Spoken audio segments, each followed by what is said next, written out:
And in Boulder, the sun was back out melting the snow today, but the snow was too much for some of the trees to handle. The city says the snow caused significant damage to a number of trees that normally lose their leaves before the first winter storm of the season. 9 News reporter Allie Levine is in Boulder with a look at the cleanup efforts that have been going on all day there. Right, and they are expected to continue, Tom. It's going to be a while before the city really has a handle on the damage from this storm. I mean, just take a look around me. This here on the Boulder Creek Path is just a sample of what the city is dealing with today. All over Boulder, leaves are shaking, snow is splatting, and chainsaws are buzzing.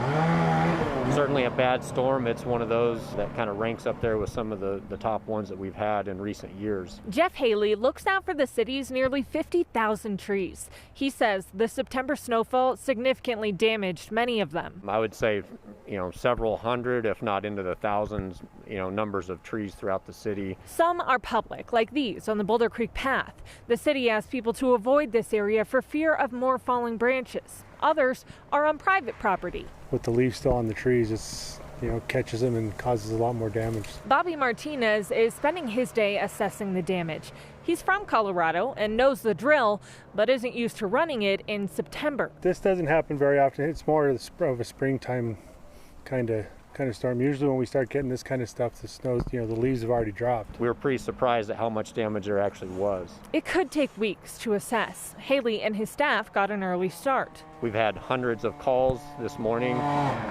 But the snow adds insult to injury for a city already coping with a pandemic. With everything else going on with constrained resources, staffing, budget, etc., this is just one more challenge to get through.